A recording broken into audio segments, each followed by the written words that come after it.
కర్కాటక రాశి ఈ పరాభవనామ సంవత్సరములో 2026, 2027 సంవత్సరానికి కర్కాటక రాశికి ఎలా ఉందో తెలుసుకుందాం. కర్కాటక రాశికి ఈ సంవత్సరము ఆదాయం 8, వ్యయము 5, రాజపూజ్యం 2, అవమానం 4.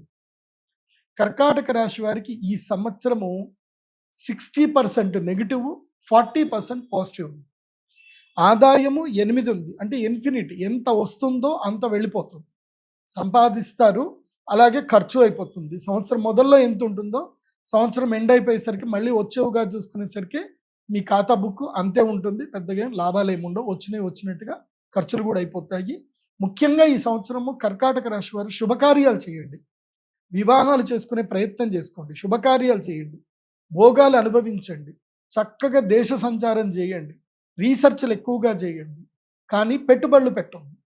కర్కాటక రాశి వారికి ఈ సంవత్సరము ఎప్పటి నుంచి ఎప్పటి వరకు అంటే అక్టోబర్ 31వ తారీఖు వరకు నెగిటివ్ ఉంది. అక్కడి దాకా మొత్తం వ్యయమే, ఖర్చులే అవుతాయి. అక్టోబర్ 31వ తారీఖు వరకు వ్యయం అవుతుంది. అట్లాగే అవమానాలు కూడా ఎక్కువగా ఉంటాయి. మీరు ఏ పని చేస్తున్నా మీకు అవమానాలు ఎక్కువగా ఉంటాయి.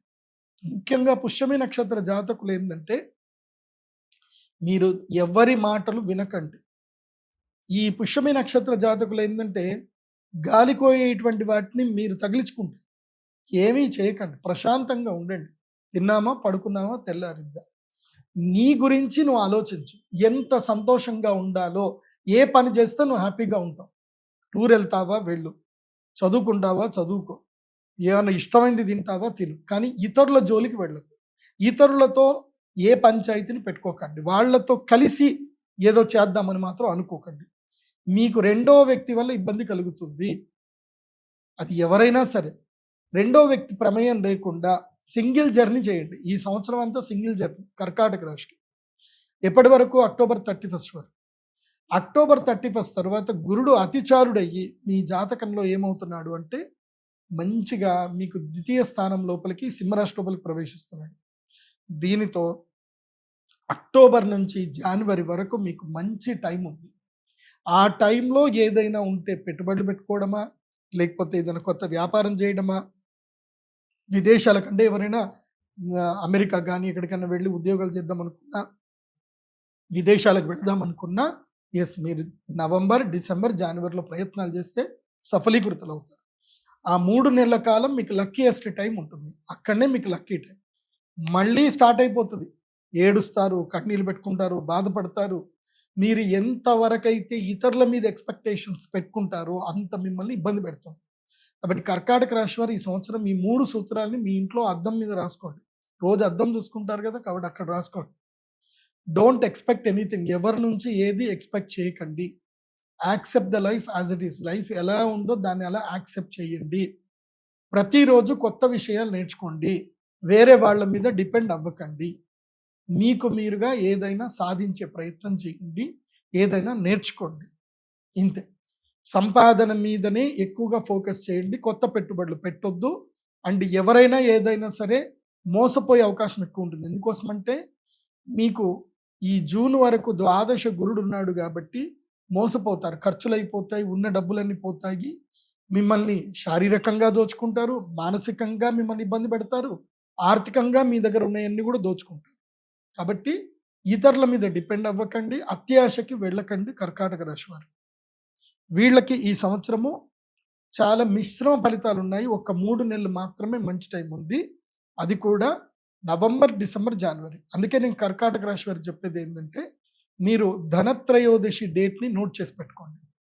మన శ్రీచక్ర పీఠంలో ధనత్రయోదశి రోజున శ్రీ మహాలక్ష్మి యాగం జరుగుతుంది. మీకు అక్షయ తృతీయ వర్తించదు, ధనత్రయోదశి వర్తిస్తుంది.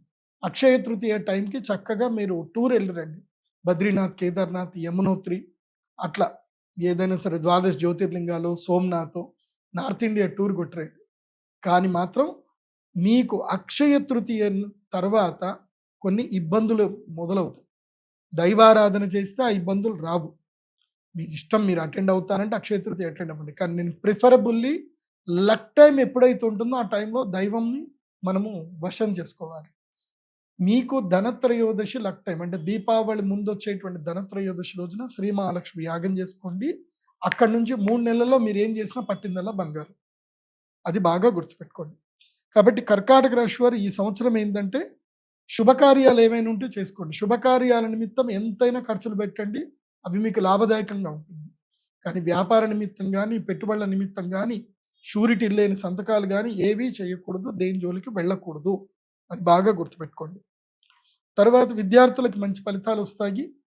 నేను వీళ్ళకి చెప్పే పరిష్కారం ఏందంటే, కర్కాటక రాశి వారికి పరిష్కారం ఏందనంటే, మీరు నల్ల ముత్యాల మాల అంటే మౌక్తిక మాల, కృష్ణ మౌక్తిక మాల అంటారు.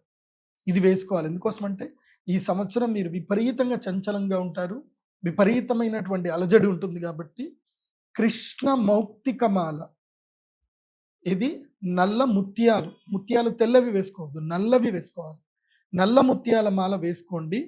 ముఖ్యంగా దుర్గాదేవి ఆరాధన ఎక్కువగా చేయండి. ఈ సంవత్సరం వీలవుతే గనక దుర్గాదేవి అమ్మవారి యొక్క దీక్షలు తీసుకోండి, భవానీ దీక్షలు స్వీకరించండి. దేవీ నవరాత్రుల్లో తప్పకుండా అమ్మవారి యొక్క దీక్ష స్వీకరించండి. దేవీ నవరాత్రులు మీకు మీ దురదృష్టాన్ని మొత్తం దూరం చేస్తాయి. ఈ సంవత్సరం దేవీ నవరాత్రి దీక్షలు స్వీకరించండి కర్కాటక రాశి వారు. అది కాకుండా ఈ సంవత్సరం మీరు దర్శించవలసిన పుణ్యక్షేత్రం, మీరు ఆరోగ్యంగా ఉన్నారు అంటే వైష్ణోదేవి మాత, జమ్మూ కాశ్మీర్లో వైష్ణోదేవి అమ్మవారిని దర్శనం చేసుకోండి ఆరోగ్యంగా ఉంటే. ఒకవేళ మీరు ఆరోగ్యంగా లేరు, అంత దూరం వెళ్ళలేరు అనుకుంటే మాత్రం మీరు కంచి కామాక్షి అమ్మవారి దర్శనం చేసుకోండి. అక్కడ అమ్మవారికి మీరు తెలుపు వర్ణంలో ఉన్నటువంటి తెలుపు వర్ణము చీర, దానికి కుంకుమ వర్ణము లేదా ఆరెంజ్ వర్ణంలో ఉన్నటువంటి బార్డర్ ఉన్నటువంటి తెల్లటి తెలుపు వర్ణంలో ఉన్నటువంటి పట్టు చీర అమ్మవారికి నివేదన చేయండి. దీనివల్ల మీకు సమస్యలు దూరం అవుతాయి. అమ్మ అనుగ్రహం మీకు కలుగుతుంది. కాబట్టి అమ్మవారికి మీరు అపరాహ్నము సాయంత్రం వేళలో 3 గంటలకి అమ్మవారికి అభిషేకం జరుగుతుంది. ఆ అభిషేక పూజలో అందరూ కూడా అటెండ్ అవ్వండి. పూజ చేసిన తర్వాత చాలామంది కాంచీపురం వెళతారు కానీ పీఠాధిపతుల్ని ఎవరు దర్శించరు. తప్పకుండా కాంచీపురం వెళ్ళండి, కామాక్షి అమ్మవారిని దర్శనం చేసుకోండి. అలాగే ఏకాంబరనాథ స్వామి దర్శనం చేసుకోండి. శివ కంచికి వెళ్ళండి, విష్ణు కంచికి వెళ్ళండి. అలాగే అక్కడ కంచి పీఠాధిపతులు, పరమ పూజ్యులు, గురువులు వారిని కూడా దర్శనం చేసుకోండి. అక్కడ శ్రీ చంద్రశేఖరేంద్ర సరస్వతి స్వామివారి యొక్క పూజ జరుగుతుంది. ఆ చంద్రమౌళీశ్వర స్వామి వారి పూజ చూడండి, చక్కగా దర్శనం చేసుకోండి. 3 రోజుల టూర్ పెట్టుకోండి. అన్ని సమస్యలు దూరం అవుతాయి. కర్కాటక రాశి వారికి బాగుంటుంది. నేను చెప్పిన పరిష్కారాలు పద్ధతిగా పాటించండి, సంతోషంగా ఉండండి. అండ్ మీ యొక్క జన్మ నక్షత్రం, జన్మరాశి పేరు రీత్యా చూసుకోకూడదు. చాలామంది ఏంటంటే ఈ పునర్వసు, ఊహే, హోడా, పుష్యమి, డా అనే అక్షరంతో మొదలవుతే మాదిది అని, తర్వాత ఇంకేంటి ఊహే, హోడా, పుష్యమి, డీడు, డేడు, ఆశ్లేష అని చెప్పేసి అని అనుకుంటారు. ఆ నక్షత్రాలతో హాతోటి మొదలైంది కాబట్టి మేము కర్కాటక రాశి అనుకుంటారు. అది కాదు. మీ date of birth, time, place, మీ పుట్టిన జన్మ నక్షత్రం, జన్మ తేదీ బట్టి మాత్రమే మీ యొక్క ఒరిజినల్ నక్షత్రం బయటపడుతుంది. మీరు ఏ నక్షత్రంలో పుట్టారో అదే మీ రాశి. ఆ రాశిని మీరు తెలుసుకోండి. అది తెలుసుకోవాలి అనుకుంటే pradeepjoshi.com వెబ్సైట్కి విజిట్ అవ్వండి. మీ హోరోస్కోప్ PDF ఆర్డర్ చేయండి. మీకు సంబంధించిన వ్యక్తిగత రాశి ఫలితాలు ఈ సంవత్సరం కాదు, 5 సంవత్సరాలకు సంబంధించిన రాశి ఫలితాలు మీకు క్షుణ్ణంగా PDF రూపంలో వస్తాయి. చక్కగా దాన్ని చదువుకోండి. పరిహారాలు, పరిష్కారాలు అన్నీ నీట్గా మీకు ఒక PDF రూపంలో వస్తాయి. చక్కగా మీరే చదువుకోవచ్చు. ఈ 2000 రూపాయలు, 3000, 5000 ఉంటాయి. మీరు ఏది కావాలంటే ఆ ప్యాకేజ్ సెలెక్ట్ చేసుకొని PDF ఆర్డర్ చేసుకోండి. చక్కగా మీ జాతకం మీ చేతికి వస్తుంది. మీరే చదువుకోవచ్చు. మీ అందరికీ నేను అవైలబిలిటీలో ఈ జాతకాన్ని నేను సాఫ్ట్వేర్ తయారు చేసి మీకు అవైలబుల్ పెట్టాను కాబట్టి దాన్ని సద్వినియోగం చేసుకోండి. అందరూ సంతోషంగా ఉండండి. కర్కాటక రాశి వారు ఈ సంవత్సరం విశేషంగా చదువుకునే పిల్లలకు వస్త్రదానం చేయండి. ఎవరైనా పేద పిల్లలు చదువుకుంటారు కదా, వాళ్ళ స్కూల్ యూనిఫామ్లో వాళ్ళకి ఏదైనా సరే వస్త్రదానం, పుస్తక దానం చేయండి. దీనివల్ల భాగ్య నష్టం చేసేటువంటి శనిగ్రహ ప్రభావం ఉండదు. అదేవిధంగా అష్టమ స్థానంలో రాహు ఉన్నాడు. రాహు అష్టమ స్థానం ఉంటే ఆరోగ్య భంగం చేస్తాడు. కాబట్టి శివారాధన చేయండి. కృష్ణ ఏదైతే కనుక స్ఫటికలింగం ఉంటుంది, ఆ స్ఫటికలింగానికి ప్రతిరోజు పూజ చేసుకోండి. అంత బాగుంటుంది. సర్వే జన సుఖినో భవంతు. శ్రీమాత్రే.